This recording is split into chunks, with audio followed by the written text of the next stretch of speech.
for Washington, exclusively at WrestlingObserver.com. You're listening to The Brian and Vinny Show with your hosts, Brian Alvarez and Big Vinny B.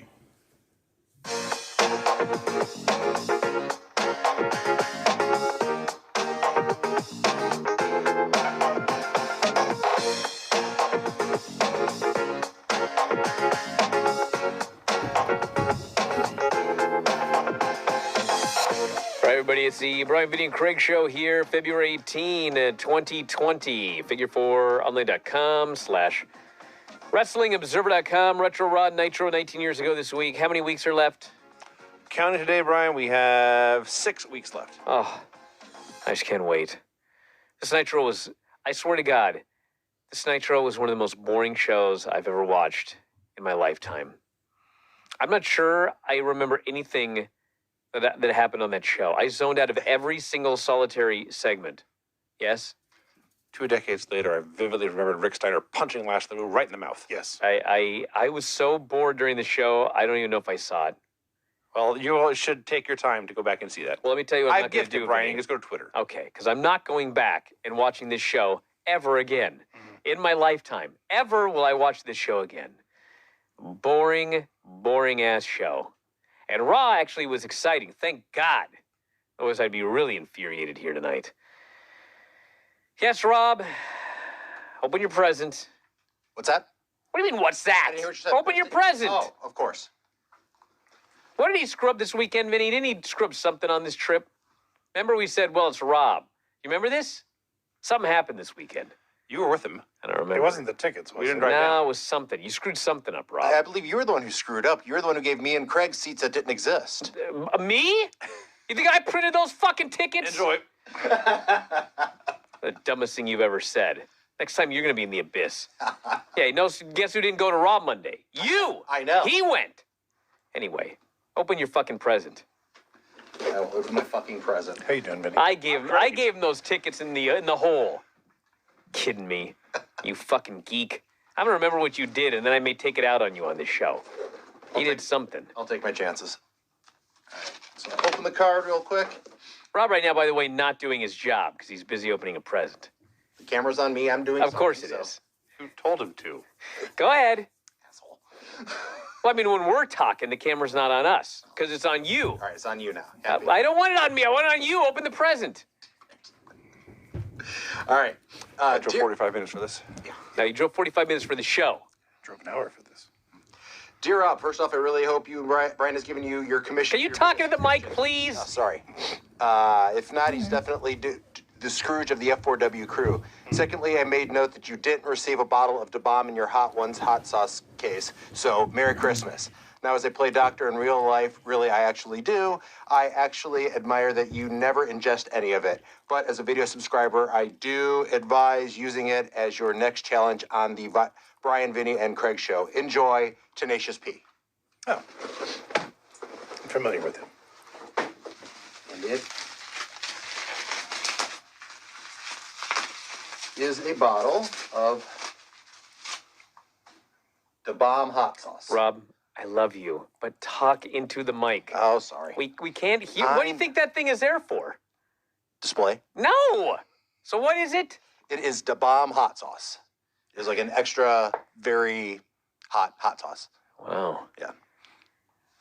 You waited 2 months to open up hot sauce. Yep. So what are you going to do? Eat it on the air? Sure. No. You're not going to eat it on the air, Rob. That was a rhetorical question. Okay. All right. Thank you, Tenacious P, Yes. for that amazing... How long did we go? 4 minutes and 30 seconds there on the show. I think Brian's already working on ways to fill audio time after Nitro's ending. That's right. Yeah, opening hot sauce. Opening random mail. Oh, in the today air. on the show, Rob's going to eat some shitty. Next week, he's going to eat something else shitty. Tom wants to do some sort of... you and Tom should just do a show together. He's just texted me.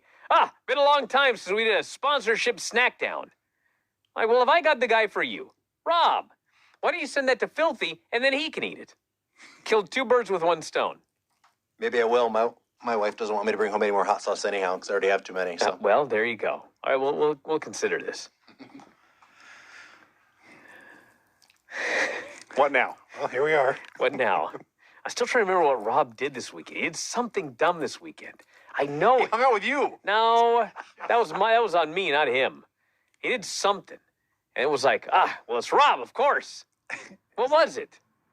Was it losing the Liger hat? And we did lose the Liger hat. You wear that? I didn't lose a Liger hat. Where is it? Oregon. You were in charge of putting everything back into Right in the the rest stop car. bathroom where I left it. And there's no Liger hat. Where is it?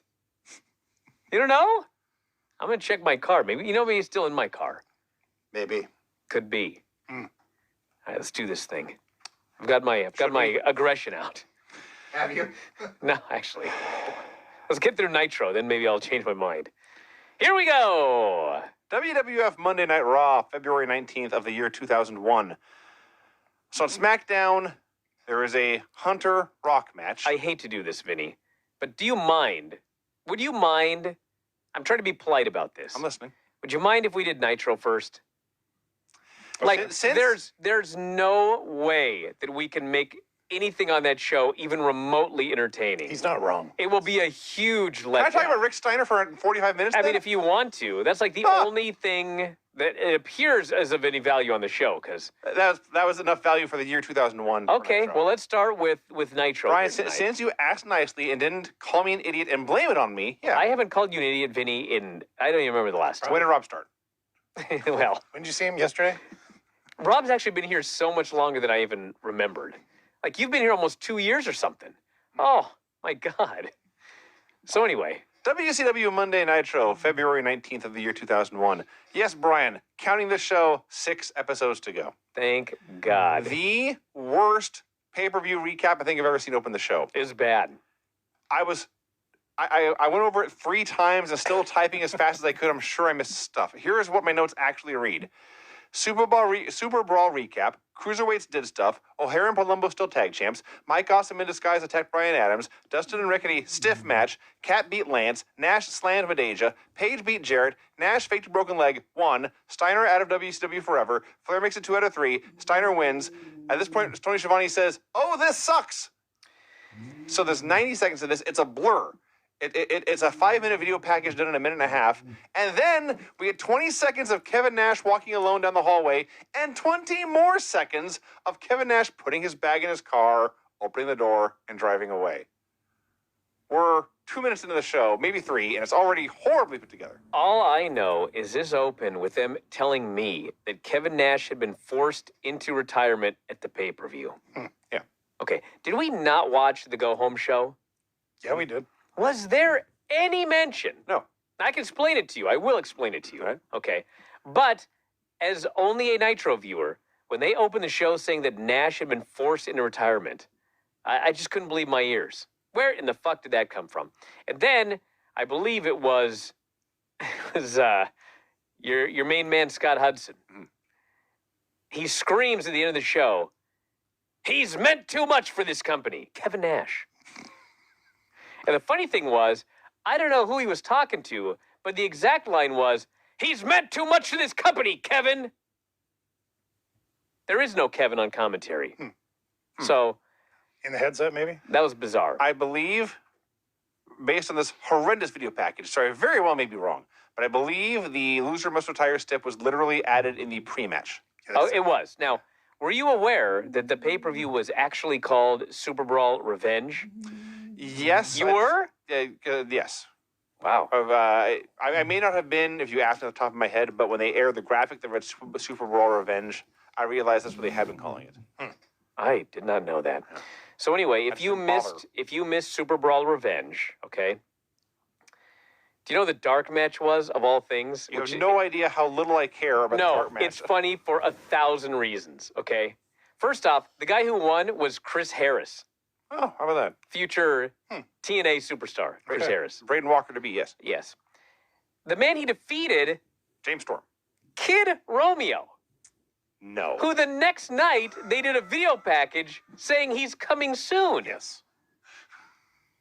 Okay. I knew you'd be interested. You got me. Maybe That was- that maybe is- we should have headlined with his show. That is interesting, Brian. Okay, so very quickly, Shane Helms won a 6-man elimination match that I didn't know was on the show. Hugh Morris defeated The Wall. Who the fuck cares? Sean O'Hare and Chuck Palumbo beat Jindrak and Stasiak. I couldn't even tell you what combination of those four men is normally a team and who isn't. Chavo Guerrero beat Rey Mysterio Jr. to retain the Cruiserweight title. After all that, Yes. Rick Steiner beat Dustin Rhodes for the U.S. title after that great match they had last week and the great performances by Dustin. Totally Buffed beat Brian Adams in a handicap match. And no, I don't care why. Ernest Miller defeated Lance Storm to win the commissionership back. So, for you Nitro viewers, we never saw Lance as commissioner for 1 second. Nope, not a single segment. Chris Kanyon beat Diamond Dallas Page. We did. Diamond Dallas Page beat Jeff Jarrett. what? I have no idea. And Scott Steiner beat Kevin Nash in a loser leaves WCW match. 2 out of 3 falls, Oh gosh. 2-1. Yeah. Because I guess the story was Flair said it was loser leaves town. Nash beat Steiner. Then Flair added 2 out of 3 I falls. see. And then Steiner won. Yeah. Okay. So that's the pay-per-view. So the actual episode of Nitro opens up with another funeral angle. Oh, yeah. Even the announcer's like, yes, we just did one of these a month ago. So they all come out. There's a casket in the ring. They're all dressed in black. They're sarcastically mourning and then gloating about their big win. The crowd sweetening for this segment was out of control. It was absurd. So they put up all of Steiner's victims on the screen. All the men who are no longer in WCW because of him. Sting, Booker T, Goldberg, Sid Vicious, and Kevin Nash. All gone. The next pay-per-view is Greed, and Steiner notes he only has one enemy left. I won't tell you who it is, I'll show you. And he opens the casket, and 2 hands pop up in the diamond cutter symbol, and then up pops Canyon in the wig doing the Page gimmick. And everyone has a big laugh. And they had this idea for this reveal. Steiner keeps on talking, and then Canyon realizes, what do I do now? And he's looking at Luger, and Luger's looking at him, and they're talking, and Canyon's like, do I lay down? And Luger shrugs, and they both just start laughing. Yeah, this is what I have to talk about here on this Nitro. What I got to talk about here is, so they set up some matches. I mean, I don't know why, but it's Scott Steiner versus DDP Agreed. at Greed. Yes. The last, I guess that is the last. It is. It's the final pay-per-view. The final pay-per-view in the history of World Championship Wrestling is called Greed. Amazing. Okay, Please tell me WWF has the rights to that name. so as happy as I am that in 6 weeks it's all over forever, I am sad that we never got WCW Gluttony, Just a bunch of overweight guys on the show. WCW Sloth, I've done both those. WCW Lust. Ooh. Their June pay-per-view. Not as often. I mean, Jesus Christ almighty. Sin and Greed were the first 2 shows of whatever this year was, 2001. So yeah, this sucked. Avarice. But Flair did Flair did so much of a better job doing Eulogy than Seth Rollins did Oh, God, yes. doing his fucking Sermon on the Mount last Whatever night. that was. Jesus Christ. So there's a bunch of matches booked, and then Page comes out in the crowd to accept Steiner's challenge. For some reason, this made Steiner angry. I guess just because he's Scott Steiner, and everything makes him angry. And that was the end. Whoop-de-doo. Miss Jones congratulates the cat on being commissioner again. He thanks her for the kick to Mike Sanders. Also thanks the fans, or I guess Lance, whatever. Also thanks the fans out there, he says. He announces a new division in WCW, a cruiserweight tag team division. There's going to be an 8-team tournament starting next week. Later in the show, he's going to whip Buff Bagwell and then call his mama. It's good timing. They just broke up a bunch of their tag. Yes, fantastic. In fact, there was one broken up in this next segment. Yes. Shannon Moore and Jamie Noble, they did a bunch of moves. There was no flow or story or change in pace or momentum here, but they did a bunch of cool moves. Evan tried to interfere and then failed. He tried to interfere on behalf of Jamie Noble. He failed. Then he turned on Jamie Noble and DDT'd him on the apron. And yeah. I think what actually happened was Noble accidentally drop-kicked Shannon into Evan. So Evan got mad about that and attacked Noble, who is his partner. Well, he's not anymore. Well, it's stupid one way or the other. Because Shannon won with the fame asser, which he calls the bottoms up. Yeah. So, and then Shannon and Evan reunited, and they stomped a mud hole in Jamie, and that's the end of And it. they started dancing again. They did. So they are toucan again. So the other day on Observer Live, somebody asked me if AEW needed a cruiserweight division, and I violently disagreed with this idea. And the funny thing is, Who wouldn't be in it? my whole argument for why they don't need one, I mean, 19 years ago, these two poor fuckers, it was already over for the cruiserweights. Like, they came out here and they did a bunch of moves in a company where Hugh fucking Morris does giant moonsaults, and Rey Mysterio is in the heavyweight division. And it's like, there's literally nothing these cruiserweights can do. I guess Rey just did get it. No, what did he get? Was it a cruiserweight? Who's Chavo? The cruiserweight champion? Chavo's the cruiserweight I guess he got a cruiserweight title match. But anyway, there's nothing these cruiserweights can do that is any more special than anybody's doing on the heavyweight roster. You know what I'm saying? What are they doing that's any different? Nothing. They're just small and doing it. Yeah. So what's the point? And that's what the fans thought when they watched this match. Wow, a guy did a flip. Fat guy did it last week. And laughed. Conan and Kidman had a chat about Chavo and Road Warrior Animal. I guess Animal had attacked Kidman at the pay-per-view at some point. And he challenged them to a match, not 1980s Animal style, but filthy Animal style. So what happened, Brian, with Chronic, and why Brian Adams wrestled handicap? Somebody abducted Brian Clark and locked him in a room, and Mike Awesome came out disguised as Brian Clark and attacked Brian Adams, leading to Totally Buffed getting the win. This fooled me. Why didn't Mike Awesome just run and attack the guy? Because that wouldn't be clever. Oh, my God. I got it. So Mike Awesome comes out to new horrible music. He's supposed to... Oh, my God. He's no longer the 70s guy, so they just gave him non-70s You music. guys give him Lance's music? That's right. It is beyond atrocious. I don't even know what it was. And it started like it was going to be the Team Canada music, but then turned into this. So he's supposed to wrestle Brian Clark. A minute in, Elix Skipper runs out and attacks. It's not a DQ. Seconds later, Lance Storm attacks. It is a DQ. Brian Adams makes the save, and Elix and Awesome take the high times double chokeslam. Lance escapes. That's the end of the segment. I was so bored. Yeah. I had nothing to say. The Cat orders security to keep Lance at ringside. He's got an idea. So we go to break. We come back during Cat mid-promo. He couldn't even wait to come out until after the The commercial. was best part of this promo is I'd love to hear this. we watched Nitro last week, okay? That's 7 days ago. Last week, in the middle of the show, Lance became commissioner, okay? So it wasn't even the full show. This week, he's already not the commissioner. And the whole point of Shat's promo is, Lance, when you were commissioner, you did so many horrible things. He did say that. Like, I never saw him as commissioner for 1 second. What could he have possibly done on Thunder? You know what I'm saying? He could have done something on the pay-per-view, but still. So he signs Lance versus Hugh Morris for later. The look on Lance's face is the same fucking look I had when Hugh Morris is laughing on the big screen. And then Scott Hudson says, and this is a direct quote, Lance Storm and General Erection had a match that was supposed to be the last battle, but apparently not. It's amazing. Well, Cool. to be fair, this isn't General Great. Erection. This is Hugh Morris. That was the excuse that they used. Yes. But that's shit. Right. I like when Kat says if Elix or Mike Awesome interfere in this match, they'll be fired and making pancakes back in Canada, Saskatchewan. Huh. Apparently, that's where they come from. I guess so.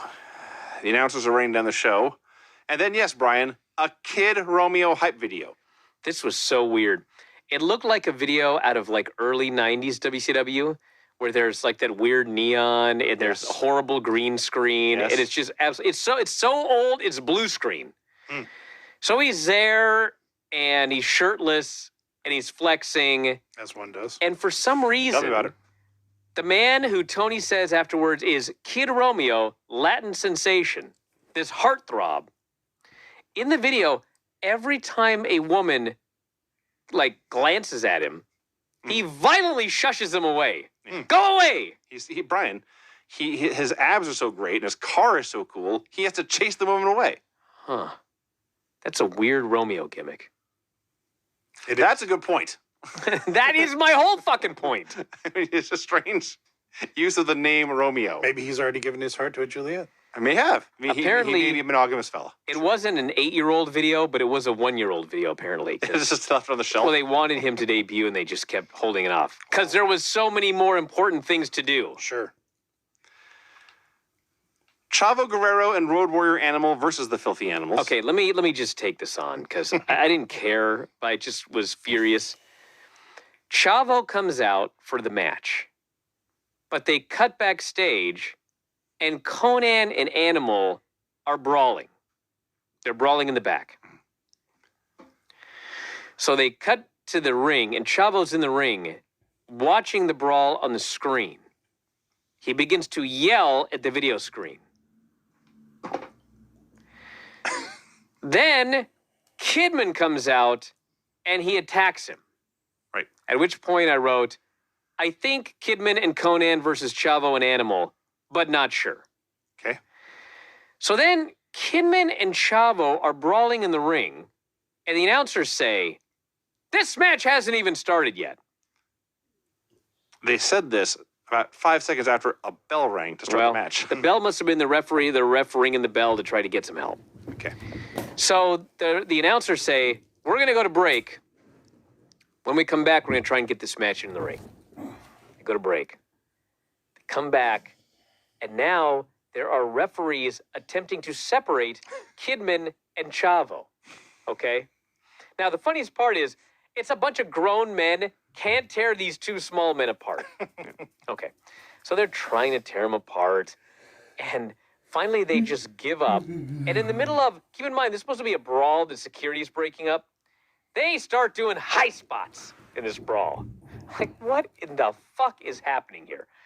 Then the other two geeks, whoever they are, Animal and Conan, they brawl back down to the ring, and then they jump up on the apron, and they calmly stand there, and the match starts, Yes. and they wait for tags. A tag team match broke out in the middle of the street fight. I was so angry. And then it's just like a match. It's not good. It's not bad. I'm so bored until all of a sudden, Conan and, was it Chavo? It was Chavo. Conan and Chavo. They're going to do an X Factor. Yes. Okay. I could do this with Rob. Yeah. I hold Rob's head or vice versa. I jump and I sit on my ass. Mhm. And then he falls on his face. Right. I'll bet you anything I could stand up right now and do that move with Rob here in this room. No, I'm not going to, but I know I could. We have cameras. And you know this. These two long-time professionals, Yes. they just fell down. That's charitable. Wow. Conan didn't jump. Chavo didn't bump. They just stood there. Conan grabbed his hair, and they both just crumpled. See, It's like they were made of sand, Here's- and they just suddenly went, "Bleh." here's why you're being too kind. Yes. They didn't even do it at the same time. Right. Chavo collapses. Mistimed. Conan watches him fall and says, well, I shouldn't be standing. And then he goes down. Christmas. So bad. And the crowd starts to boo. Yes, And then- they should. And then Conan, of all people, seems to think, I gotta turn this match around.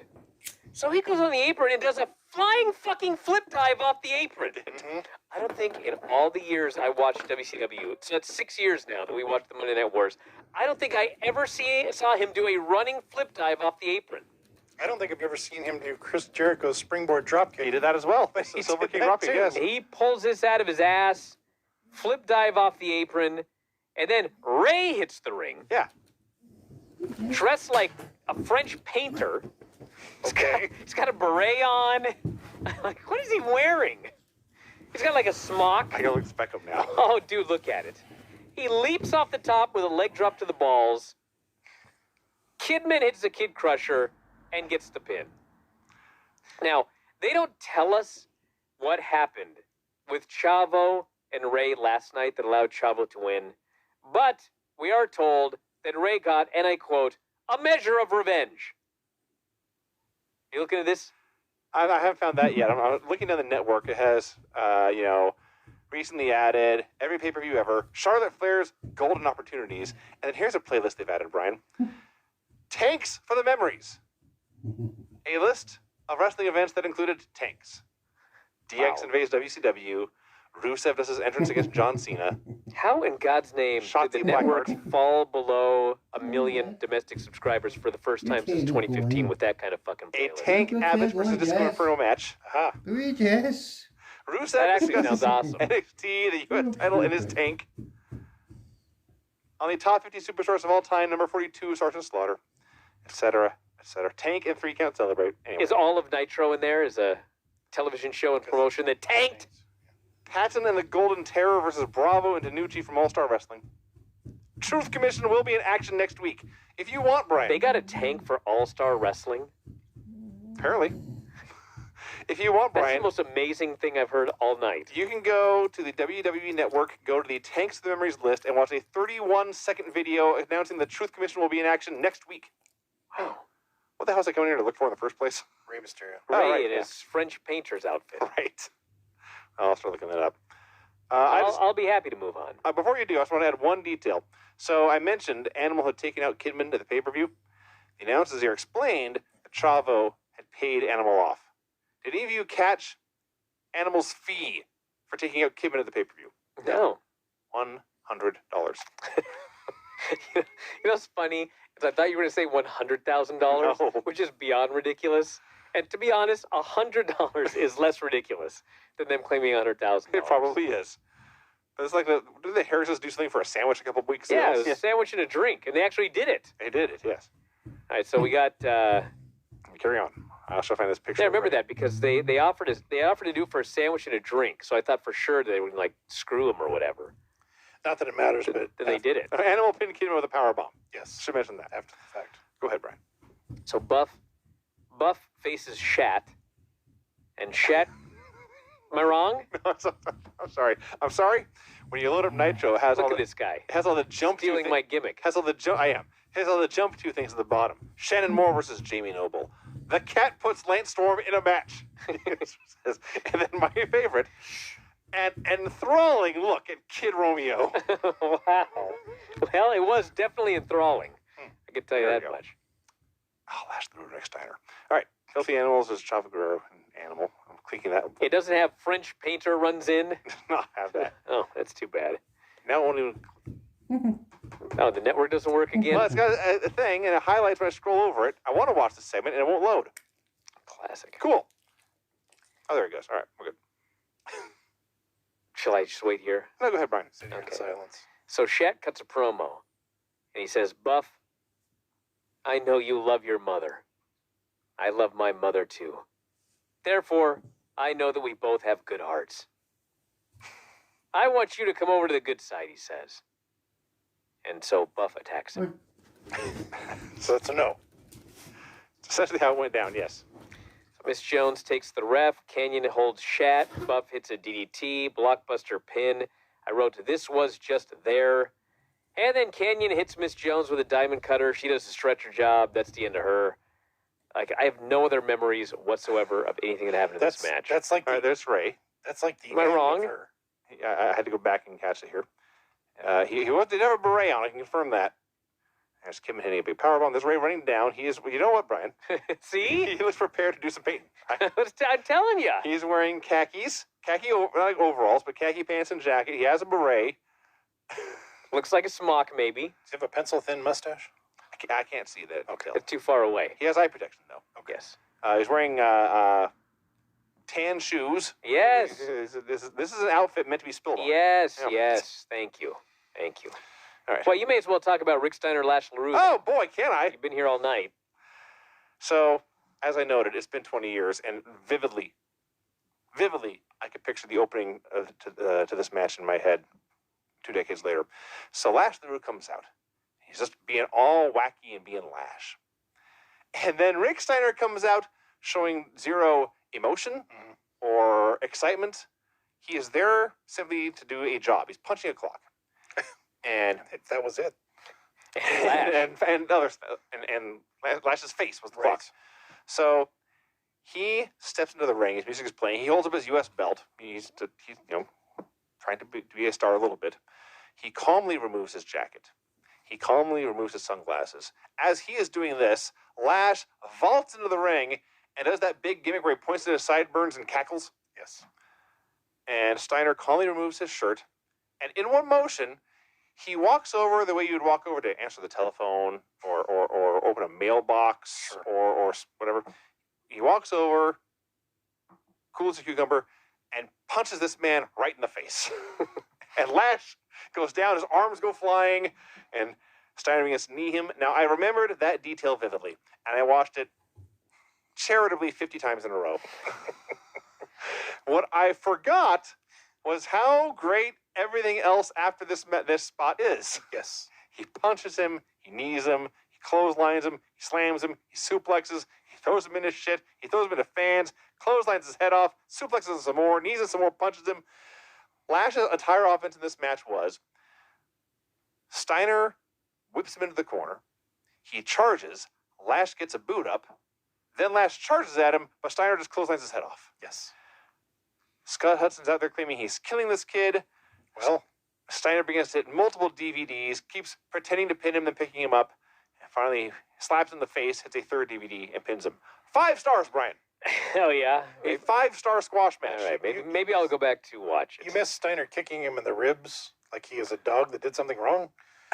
Just I did see him trying to tear his face off. There was a lot of that. That's pretty violent. This was Rick Steiner being offended that Lash Lou dared to step into the ring with him. why are you breathing my air? And and punishing him. Yes. Why are you on my roster?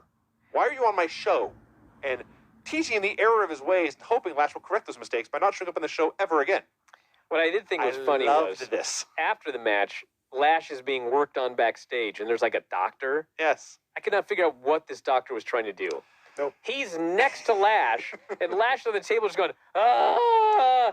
And the doctor's just like standing there putting his hands on him, like he's It looked trying to to use me, magic. you know, like when the doctor says, "Does this hurt?" And of course it hurts. But he didn't say anything. He just touched right, him all right, over. right. But Well- he just he noted when he pushed him there, Lash would wail.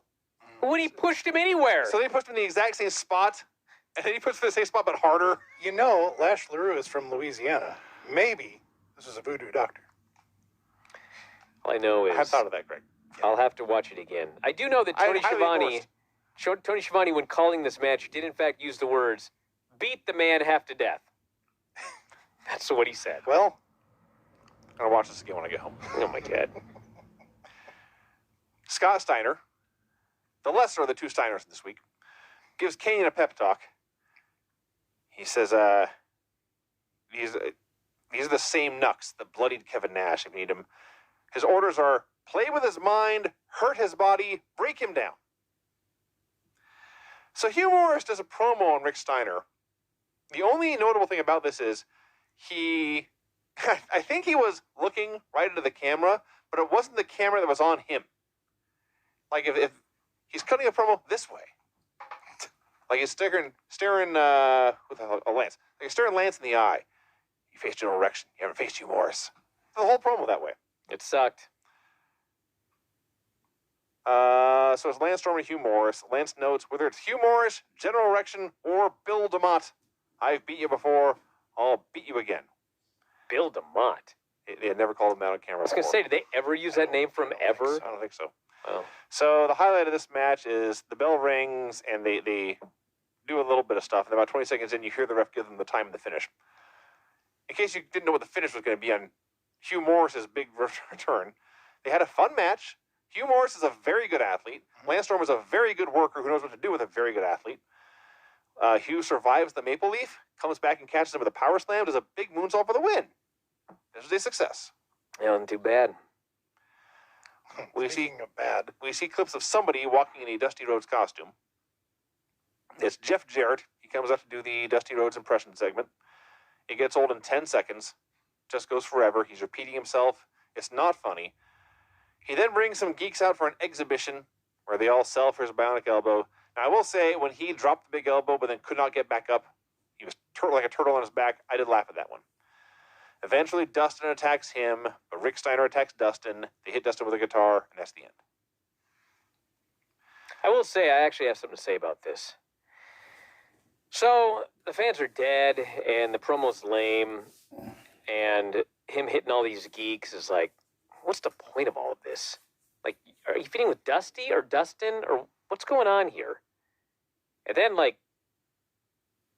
I was really watching it, and I will give Jarrett credit that I've seen a lot of guys do Dusty impersonations, and he actually was really good at it. As far as like an impersonator of Dusty goes, he was up there pretty high. He had the crotch grab and the ass shaking, A lot of ass shaking. and the jiggling. I mean, he had it down pretty good. But it wasn't until I watched it that I realized how fucking hard it was to be Dusty Rhodes. You know what I'm saying? When you watch Dusty, it's like he doesn't do anything. But then when I see this guy try to be Dusty, I realize how talented Dusty actually was at doing nothing. Yes, That's what I got out of this. that's a great lesson to learn, actually. That's what I got out of this. So, the subject of eerie coincidences 19 years apart. Right. This show was February 19th, 2001, one day after the passing of Dale Earnhardt, who was tragically killed in a car wreck in the final lap of the Daytona 500. Skip ahead 19 years, Ryan Newman is in a terrible car wreck on the final lap of the Daytona 500. Although thankfully, very thankfully, he's alive and awake and speaking with family and doctors. But God, when I saw that, the number was I watched Nitro first, and there's a big 3 sign in the crowd. And I was like, oh, that's eerie. Kenya versus DDP. Paige kicks out of the cutter. Paige kicks out of the loaded book shot, which actually caught the book was loaded with a brick. Yeah. So good for them for explaining that. He goes to the Nux, but Paige evades it, hits a diamond cutter for the win.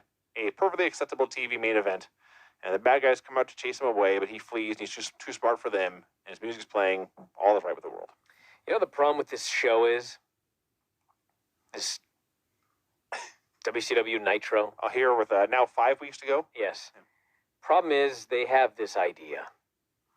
That is, we're going to get rid of all of the top baby faces. Yes. And then, after greed, we're going to shoot an angle where the new owners show up, and they bring them all back. Right. Okay. So first off, like, a lot of the baby faces did get screwed, but when you really think about it, like, the plan is to just say, fuck you to every stipulation that we've done over the past 5 months, and these guys all get a get-out-of-jail-free Well, that's card. one problem. The other problem is you've taken all your big That's stars. my point. That's the main point. Yeah. There's no Goldberg on this No. show. Do you remember when this show was like fucking absolutely wretched, but there'd be one Goldberg Yes. segment and it was like the hottest thing you ever saw? Yes. Goldberg's gone. Like they've gotten rid of every top baby face. I don't even know who else it is because I'm just so bored by this show. Their plan was to sabotage their own show. Yeah, they have. It's worked. Now I watch this show and it's like, it's not a bad show, but every single segment that's not horrible, the best I can say is it was there. Yeah. Main event, Canyon DDP, it was there. Jeff Jarrett thing, it was there. Lance and Hugh Morris, like, it was there. It's just a show. It was, in fact, just a show. I can't take it. 5 episodes to go, Brian. All right, you ready for 10 this hours. music? Oh, God, I closed my notes. 10 hours? Oh, I never looked at it that way. All right, here we go. The finishes on this show were pin after interference, DQ due to interference, pin after interference by the good guys, pin after interference, clean pin, and pin despite weapon shock. There you go. WWF Monday Night Raw, February 19th, 2001. So The show was pretty exciting, actually. It was a pretty good show. On SmackDown, there was a Hunter Rock match that ended with Angle attacking for the DQ. The key is that Angle and Chris Benoit had Austin and Rock in their submission holds as Hunter mocked them both and poured beer on Austin. So because of that, tonight's show, it's Rock and Austin versus Angle and Benoit, as well as the following announced match, Triple H and Steph versus William Regal and Trish. Okay then. Actually, that sounded pretty exciting, but I never got it. Sure was weird. The Undertaker versus... Why?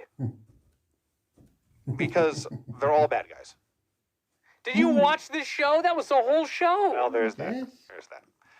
Undertaker versus Devon versus Christian. It's February of 2001. It's 19 years ago, in fact, this week. And already, Undertaker is having signs making fun of how old he is. His catchphrase is dead man walking. The sign, don't blame me, Undertaker. This is what the sign in the crowd said, old man sucking. Wow. So the old man proceeded to suck the life out of the show by destroying everyone. He destroys Devon. He destroys Christian. He destroys Edge, who was not supposed to be out there, but he was on commentary, so it was a loophole. It didn't matter. Kills everybody, chokesslams everyone, powerbombs everyone, pins Christian with the last ride. He beat up 3 men here. You know, The Undertaker is a legend, and his actual greatest run was still to come. Yes. But I watched this fucking show, and it was WCW all over again. This old dude, he debuted in 89 or 90? One way or the other, 90. it's 2001. Yeah. So it's been either 11 or 12 years this guy's been here. Mhm. He's out here beating up all these young guys. It's not even like he's just winning. No, He's God, beating no. them up. If this He's had been not selling a thing. Yeah. It's not even like it was geeks. If they had gone 33, 33, 34. You know, it was a one-sided destruction of 3 dudes. Yes. And To one of- set up, by the way, a Yeah. multi-team match Yeah. at the pay-per-view. it actually gets worse. Ross even at one point said it's not fair because the others don't have partners. Yeah. So Steph is in the parking lot, pacing back and forth, waiting for Tish to arrive. Hunter is trying to calm her down. We already have a match with them. Let's just go get ready. Steph goes on a tirade that includes the following line. I'm going to teach her just who the dominant female in the World Wrestling Federation is. That's what she said. This was 100 times better than the Liv Morgan promo on Raw last night, but this is a classic example of someone speaking in the way no one in the real world actually does. Edge and Christian decide the way they've been doing to this point has not worked. Well, there was also a replay where Jim Ross is talking about Undertaker, and he says, never look more dominant. It's like, well, you're not wrong. He would top it in a half hour or so. So at least he got laid out in that one. At the end, Well, yeah, but this one he didn't get laid out. no, he did not. He beat up 3 men in one. Edge says what we've been doing to this point has not worked. We need a plan B. Lena versus Dean Malenko. Okay. Again. First off, I thought this fucking thing was over. I was wrong. I dare any of these intergender defenders to watch this match and tell me with a straight face that this shit's gonna fly on national TV in 2020. Because let me tell you something, it won't. Dean gets in there and he just beats the shit out of her. Yeah. He pummels her. He goes for a cover, but he puts her foot on the rope so he can beat the shit out of her some more. She gets one low blow in a small package. He kicks out and doesn't even sell it. Yeah. Starts kicking the shit out of her again. And finally, he suplexes her. He puts her on top, and then he kicks out, and the ref takes him home. So Dean's suplexing her all over the place. He goes to get a chair because he goddamn hasn't killed her enough. Matt Hardy runs out to make the save. He waffles Dean with the chair. He puts Lita on top. Lita gets the win. This did jack shit for Lita. It was a fucking disaster. And then afterwards, like, it should have been a big deal, but I was over it.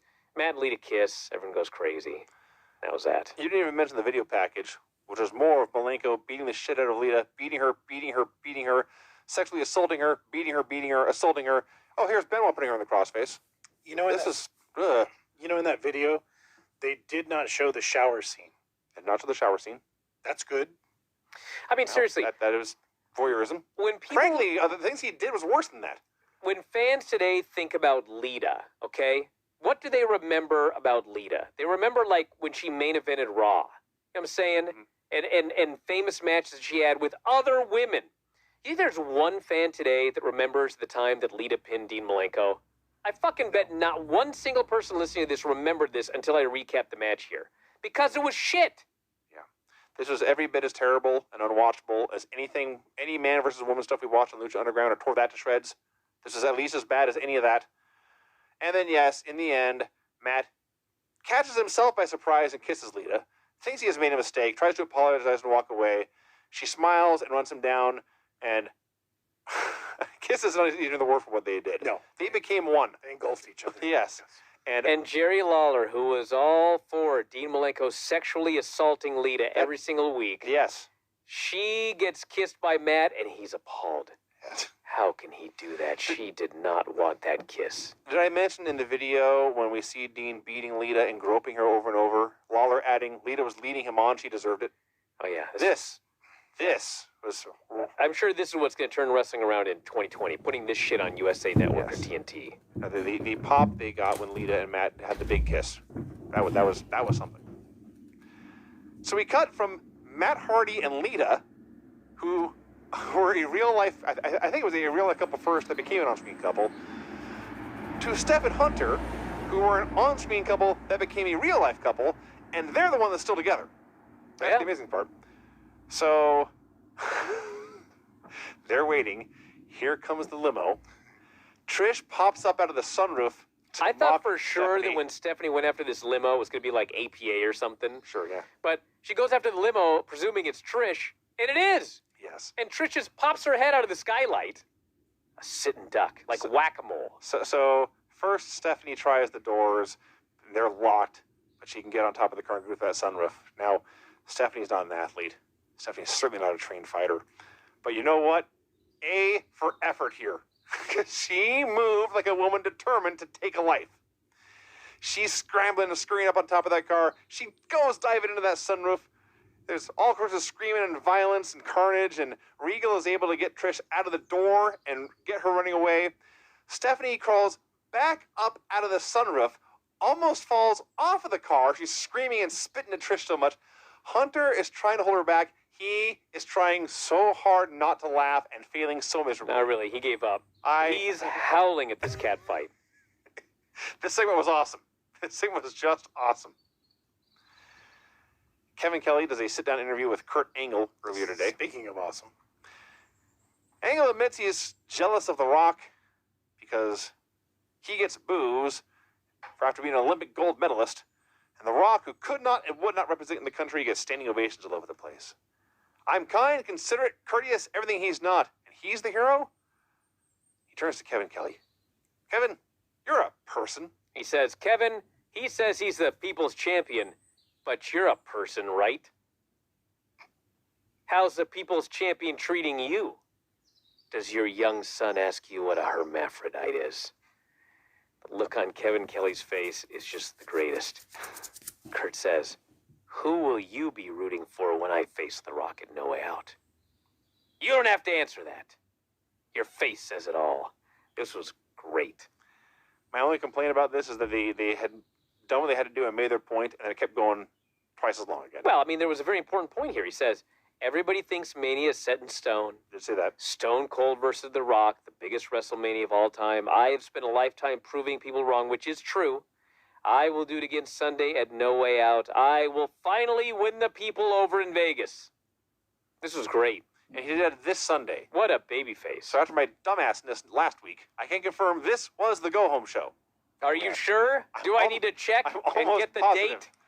It may be the 30th again.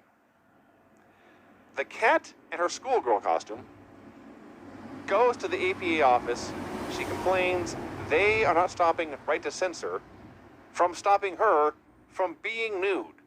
Yeah, she's very mad. She screams, I want to get naked. Yeah, she just can't take her clothes off. I'm looking around the room. There's a cameraman, Bradshaw, and Farouk. Have at it. Well, the APA, his Bradshaw goes, I found this place online, DejaVu.com. I found naked pictures on the internet. And they have a place in town where you can go and get naked. She's very excited. I was unaware that you could just go to Deja Vu and get naked. They have amateur night, I'm sure. Essentially. Things can be arranged, Brian. He says, we can all go there and you can get naked. If you look like the cat, you can go to Deja Vu and you'll be naked quickly That's if you want fair. to be. That's very fair. So the cat's very excited about all this. So they all leave. So the storyline has been, this young lady has wanted to get naked for a crowd for weeks now. Mhm. She's wanted to strip. Yes. And it took this long for somebody to say, go to a strip club. Genius. She's young, Vinny. Never figure that out. Naive. Never heard of these places before, these establishments. Michael Cole interviews Jericho. So Jericho tonight is going to be the special referee for an Eddie Guerrero X-Pac match. He calls Vince stupid. He calls Steph a slut. Says X-Pac and Eddie are scuzzy greaseballs. Makes a he hate me joke for the XFL. This famous he hate me fella, Yeah. Rod Smart. Yeah. Do you realize that he is younger than we are Yeah. right now? Yes. Oh, my Lord. There's never no doubt in my mind.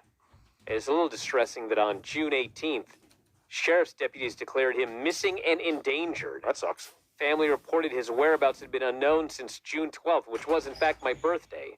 But he was reported by the sheriff's office as having been found safe later the same day that he was reported missing. Okay. Just distressing that things like that are happening to a guy who's 43. Well, that's not healthy or happy, no. So, Jericho, much like The Rock does to Kevin Kelly, buries and bullies Michael Cole here for no reason. He's a good guy. And this is a good promo. No reason. It's Michael Cole. Well, in 2001, it was much less obvious why you should do this. Rob, you do your job much better than Michael Cole. Just want to let you know that. Jericho is way better as a promo in 2020 than he was in 2001. It's the most backhanded compliment I've ever heard. I've given much more backhanded compliments. That's true. Maybe. More by the end of the show. If I started my own promotion, Rob, I'd have you on the cameras. I would not have Michael Cole in commentary. Eddie Guerrero versus X-Pac with Chris Jericho as special ref. I wouldn't have you on commentary either. You can't talk into the fucking mic. Yes, Rob? I don't talk into the mic because half the time I have to wait for you to turn the fucking mic on. No, get out of here. Get out of here. You're an hour away every time. I got an idea. Oh, no. Oh, yeah. I got a plan. There's always a plan. Wait till you see this one. Involves magnets, helmets. What? Don't worry about it. Go ahead. I won't worry if anything in you in science. Oh, yeah, you'll see. You'll see this one. Gonna build a giant mousetrap in here. That may be part of this. So the story is Jericho is a heel ref for both guys, so he won't count pins or count pins extra fast. But then Well, that's actually not really fair, Vinny. Like, he was trying to ref, but both these fuckers kept cheating. So that's his job is, like, when Eddie Guerrero tried to pull the guy's hair, he pulled Eddie's hair. Well, that too. But he would also, one of them had a cover and he wouldn't count for a while. But maybe they had been not paying attention. I He don't was playing a heel referee, but he's babyface. know. It was two heels in the ring, Understood. This is all true. so he was a baby It's all face. backwards. So finally he starts fighting with X-Pac. Just Incredible hits the ring. Eddie saves, but once they clear house, he decks Jericho. Jericho lays him out. The segment just ends, and then as Jericho's up on the ramp, Benoit lays him out. So I assume there's going to be a random four-way at the pay-per-view. You know what I noticed during this match, because I watched WCW first, is we had a segment here that involved Eddie Guerrero, X-Pac, Chris Jericho, and Just Incredible. And it was really just something for TV.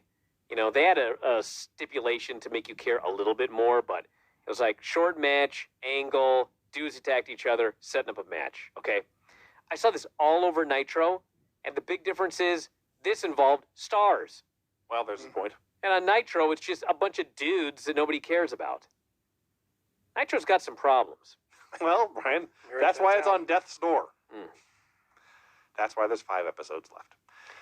APA drags the cat into deja vu. And I swear to God, they say it's totally naked in here. And as they're saying these words, Yes. there's 2 strippers not naked. Not that close. Why did you even bother? It's ridiculous. Kat was very happy with this situation.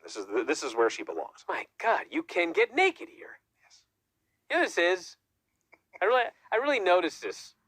Well, I'll talk about it when we get to it. There's more to come with the cat, so to speak.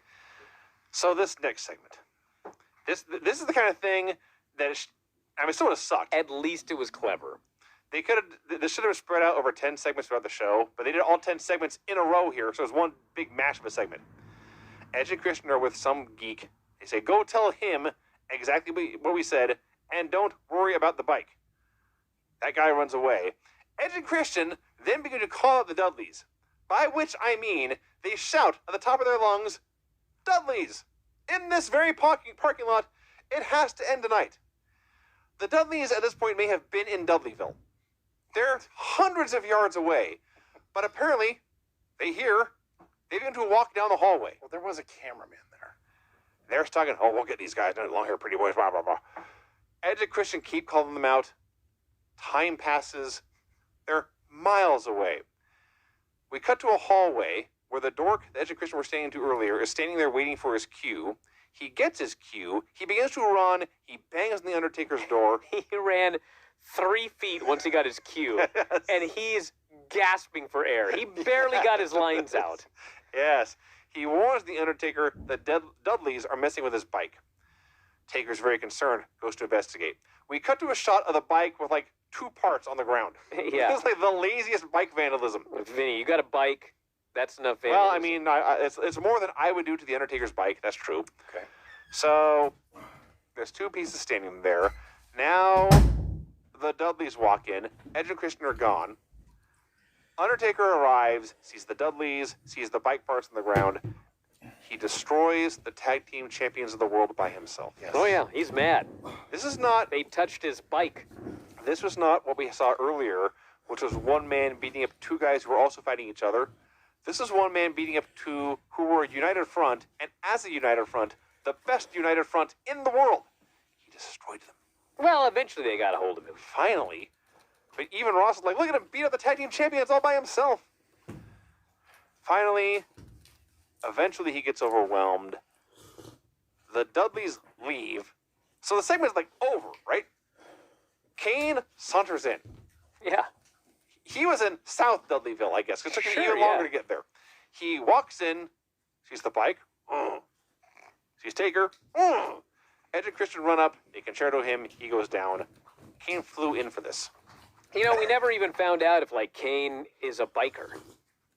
He should have had his own bike. 'Cause, I mean, he's got his brothers in the bike. He got, I'm got saying. some custom airbrush flames on a bike. I just want to see him with a helmet on over his mask. Oh, can you imagine Orange County Choppers doing Taker and Kane bikes? Sure. That would have been awesome. Yeah.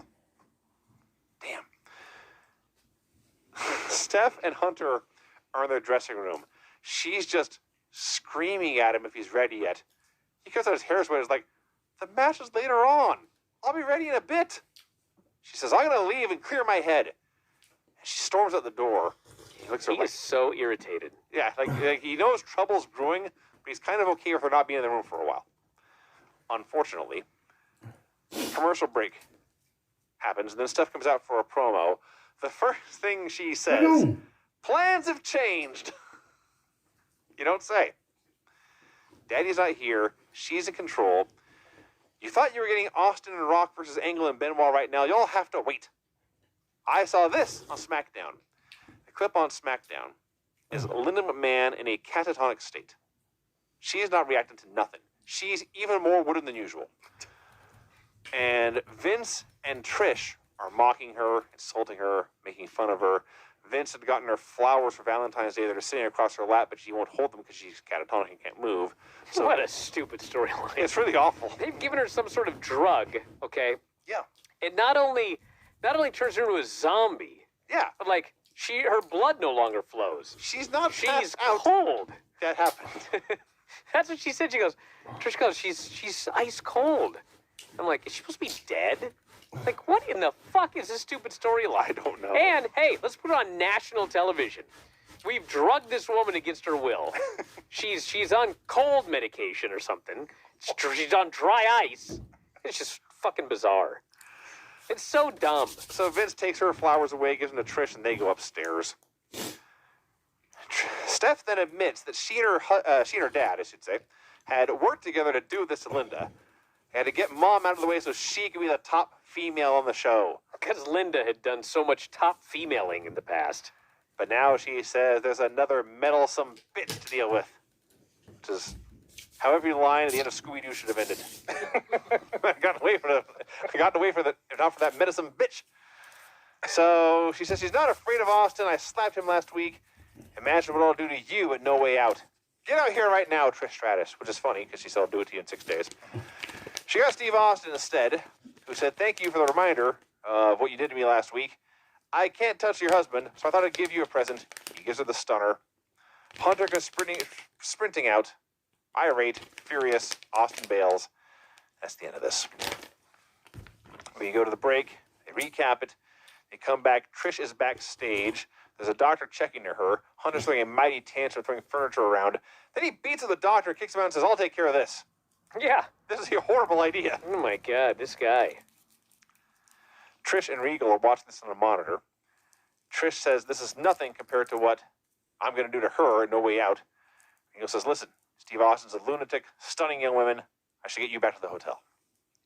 A great line. That lunatic Steve Austin is stunning young ladies. We need to take our leave. What a gentleman. Yes. Haku and Rikishi versus the Hardys. So, Haku and Rikishi are a new team, and for like 3 weeks, Vince is going to be into them. So they got to win. But did they have to be the fucking Hardys after we just saw that big angle where Matt and Lita are like kissing and like everyone's going nuts? They come out here. The Hardys do this little match. Jeff hits a senton. The ref gets taken. And then Haku hits a diving headbutt on Jeff, and Rikishi pins Jeff Hardy. They beat the Hardys. So, afterwards, this is the best part. Haku applies the Tongan death grip. Okay? To both of them. Yes. But he never used the Tongan death grip in WWE. Right. Right. They could not call it the Tongan death grip. So, poor Jim Ross is just talking about this Tongan death grip for like 30 seconds, but he can't say the Tongan death grip. He calls it the damn chokehold, and nothing but a chokehold in my estimation. Somebody needs to have the damn chokehold be their finisher. That is his finisher now. I guess so. That's the name of it, the damn chokehold. Beat him up. Meanwhile, back at the VU, the cat gets to go on stage. But this is history. This is history. How so? Well, the APA took Kat to take her clothes off. Sure. It was the day that Bradshaw discovered that there were titties on the internet. I see. And then, apparently, Right to Censor found out that they were Deja Vu. Yes. And so they went there. And among the folks in Right to Censor is the good father. Right. And he walked in and he looked around and went, son of a bitch. I'm doing things wrong. I could make money and see naked titties every day. The rest is history. He never goes in the right censor again? No! He opened a strip club. Well, yeah. Yeah! He not done that before?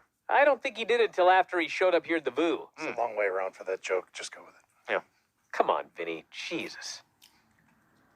Anyway, Rob got it. so you're suggesting Yeah, this was where he turned his life around. that Charles Wright had never stepped into the Yes! strip club until this. Yes, Vinny, obviously. Got it. I'll admit, Why Brian, is this so hard? Wow, you solved that puzzle. I'll admit, Nicely Brian, done. I hadn't considered that. That seems far-fetched to me. He's in the Right to Censor. He played a pimp for years. He came out with a whole train. Where do you think he found them? Cheetahs. Cheetah. Yeah, where he works. Free limo pickup.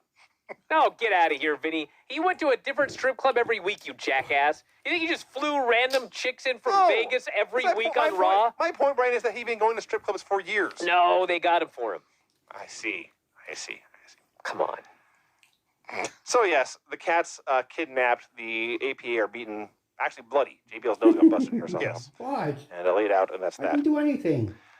Al Snow is thankfully briefly at the announce desk. He is campaigning to be the Why? commissioner. You're Great. this.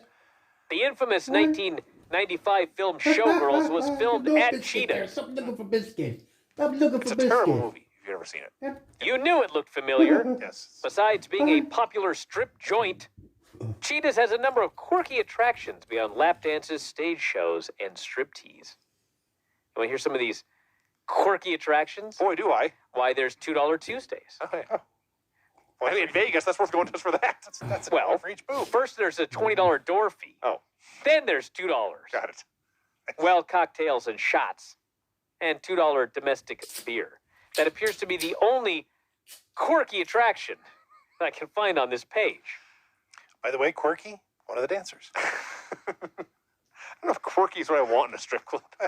Elegant, It's got that nerdy thing going on, Glasses. fantastic. No, quirky. So on SmackDown, Big Show beat up a ton of dudes in a hardcore match, and the Ninja saved Raven. This leads to Raven versus Crash in a hardcore match. They immediately brawl backstage. There's some kind of pool. Like it's not like a wading pool. It's like built into the building. It's some drainage area or something. I'm guessing they clean parts in it. It could be there's spray head things there, so it looks like a cleaning area. It was a perfect thing to use. Sure, we are told it's raw sewage. The What the arena, hell is that doing in the back of this arena? the arena in St. Louis just pumps all the raw sewage from every toilet and every urinal in the building into this open air pool in the back area. This is perfectly reasonable. I'm sure OSHA would approve that. They're brawling in the water and stuff, and eventually the Big Show arrives. He kills them both, but the ninja hits him in the knee. Everyone runs away. Raven tries to drive away, but as he's driving, Molly Holly is in the back of the truck beating up the ninja. He stops. He throws Molly out. He drives away. The Big Show walks up just in time to slam the lid of the car shut, the back door, and then go "Whoa," as they drive away. God, this sucked. Man, oh man, my theory is going out the window here. Oh. Courtesy Bob Kapoor and Slam Wrestling. I've always worked in these places. Godfather told Slam. They were filming a movie here called Over the Top, a Stallone movie. I was working in a club called The Crazy Horse down the street from where they were filming. Been there. And there were some wrestlers who would come in. One night, one of them, I think it was Jeep Swenson, Oh, God. but I'm not sure, said I should probably get into wrestling. I was pretty big. I was probably bench pressing about 500 at the time. I was all tattooed up. Yeah. He had a friend named Bam Bam Bigelow, who was a tattoo guy, and that he'd done pretty well. And he had gone to a school called Larry Sharp's Monster Factory, so I should consider the same. I was looking for a change, so I went out to New Jersey. So I guess it appears that he had in fact been in a strip club before he went to Deja Vu in the year 2001. I'll be darned. Sorry to disappoint you, Brian. I didn't mean to shatter your dreams like that. Man, Hunter puts Steph not in an ambulance. I'll have to rewrite that book. Puts her in 101 Things to Know. The backstory on the Godfather. NC number 69. Go to the Godfather strip club. 69. That's funny, Brian. 69, dudes. Hunter sends Steph not to We the got ambulance. the joke, Rob. Yeah, no one made a Bill and Ted reference. Okay, go on. Real me. Because you're normally the one that does that. Vinny did it this time. He stole your gimmick. Sorry, Rob. Hunter sends Steph not to the ambulance, back to the hotel. That's a great thing to do for someone who's had a serious traumatic neck and head injury. Hold on a second. Oh no, here he goes. Okay. Let's talk about RTC. You ready for this? No, hang on. No. Okay, go ahead. This is from The Godfather, Okay. from Slam Wrestling. As popular as the character was to fans, he had more than his fair share of detractors, including the TV censors and the conservative watchdog group, the Parents Television Council. PTC petitioned a lot of WWE sponsors to pull their advertising, citing The Godfather as the prime example of immorality in WWE programming. I'm not sure that was the prime example. He says about the RTC deal here. I hated it. I just hated it. It wasn't me. Indeed. The Godfather is so close to what I'm really like. Of course, I'm not a pimp. But that character was just me being myself, being the big silly. They never gave me any scripted lines, nothing. I would just walk out there, say whatever came into my mind, and do my thing. It was me, the Godfather, the good father. The good father was not me. I didn't like it at all. So he talks about how it was disbanded, and they tried to bring the Godfather back. It wasn't the same. They tried to make him go legit as the owner of an escort service or something. Is that legit? Well, No. in some areas of the country it is. It didn't get over because people wanted the old Godfather back. And that was it, the beginning of the end. Man. All right, go ahead, Benny. Steph, before going, reminds Hunter he only needs to make it 6 more days without touching Austin to get his match. Soraya Simpson brings the cat out to the ring. She's been crying. They manhandle her. They call her a tramp. Say they are going to be her judge and jury. And finally, Jerry Lawler can take no more. Hits the ring. Richards makes fun of him and says, "What are you, her knight in shining armor?" Lawler says, "No, I'll be the hell out of you if you don't take your hands off her right now." And they go back and forth, and he says, if I have to fight to see her naked, I'll do that too. Joris. What a strange hero. So, No, Vinny. Here's the key you're missing. Because the cat character is the most one-dimensional character since my favorite, Carlito. This character, the cat, this character, everyone, she has one desire in life, and that is to be naked. Do we know anything else about the cat? No. We don't, do we? No. We don't know nothing. So, Jerry Lawler says he will fight to see her naked.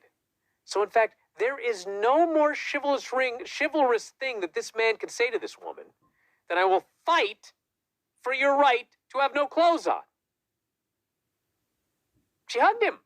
she did. She was very, and before he accepted the right to censor's challenge, he checked with her and she nodded vigorously. She endorsed this. Yes, The I will take this risk to get naked. Yes. I will risk you getting beat up for me to take my clothes off. So Richard's challenge is pick a member of Right to Censor to face a No Way Out. If you win, the cat can get naked. But if you lose, the cat belongs to us. So Lawler agrees, checks that he gets to pick which member of Right to Censor it is. Richards agrees. Lawler says, I pick you, and punches him in the face. Not Ivory, who's standing there in the ring. That's a good point. After all this intergender stuff. They asked the Godfather if he had any regrets. Are you kidding? Change anything about being the Godfather? To come out with 8 to 10 beautiful women every night? To go out there and have fun every time? To walk away without hurting all the time? Come on. Vince McMahon told me one time, Charles, you should be paying me because you're having too much fun. Believe me, I sure did. I don't know why 8 to 10 makes you laugh so much. That's what it was. Sometimes it was more. Sometimes it was more, yeah. But there were less than 8. No, come on. Cole is waiting to talk to The Rock backstage. Taz arrives at WWF New York and then signs a CD, which I don't believe his music appeared on. It might have. I didn't check. It had Rock on the cover. He's signing them. Yes, The Rock's on the cover because he sings a song about pie on the album, and Taz is signing autographs. So we get a short Rock promo with Michael Cole. Talks about Angle's promo from earlier. Says the people made him champion because he doesn't whine about who's getting booed and who's getting cheered, and he doesn't tell them what to do. He vows to win the title in No Way Out. So these two, Angle and Benoit versus Rock and Austin with Hunter on commentary. What a great match. This may have set a record. I think this is the first one I remember seeing where Chris Benoit fucked up twice. Now, He did? Benoit's fuck-ups were better than most guys' perfect matches, so it's very hard to tell. But there's one very clear one with The Rock, where there's like an Irish whip, and one of them just stops mid-move. And there's one with Austin, where one of them is running the ropes, and then they stop and look at each other for that long, and then Benoit just clubbers him, and they go on. Yeah, I don't know why. I mean, usually when you take a guy to the ropes, you get about mid-ring and you throw him across the ring. And Rock just started running. I don't know what happened. It was so weird. It was very weird. It was so Now- basic, and it was...